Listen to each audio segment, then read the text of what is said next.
les vœux d'Emmanuel Macron n'ont pas fini de faire parler. Le 31 décembre dernier, le président s'est comme chaque année prêté à la traditionnelle allocution du 20h, pour dire au revoir à 2022, riche en crises, sociales, économiques et géopolitiques.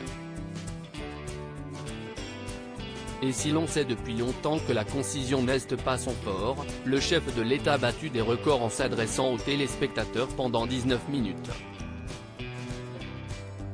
Une intervention jugée trop longue par la journaliste Catherine Ney, qui l'a fait savoir sur Europe 1, ce mardi 3 janvier. Ce n'est pas que j'ai envie de le critiquer, mais c'était incompréhensible ce qu'il disait. Les gens qui étaient devant leur télé étaient hébétés.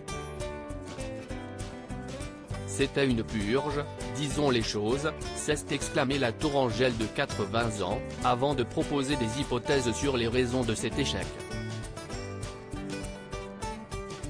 Emmanuel Macron est un cérébral et il n'a pas auprès de lui des gens qui lui disent « parle avec ton cœur, dis des choses simples ». Il est passé à côté, on avait envie d'un truc chaleureux, a insisté l'ex-journaliste de l'Express, qui a ajouté que son allocution était abstraite et sans chair.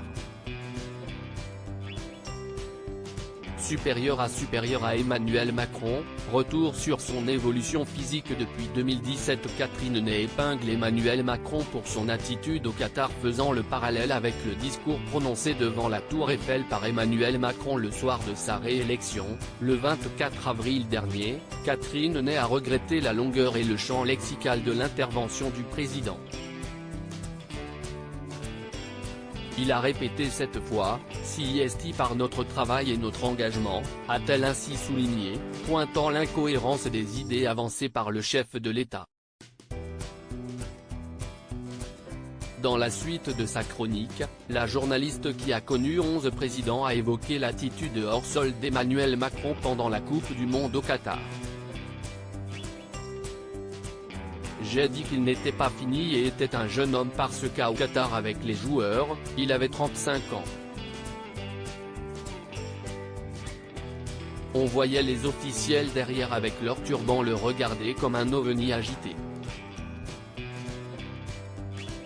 C'était un petit peu déplacé, si est vrai, on était tous un peu gênés, a admis Catherine Ney, en faisant référence au moment où le président a rejoint les Bleus sur le terrain, après la défaite en finale, pour consoler avec insistance Kylian Mbappé.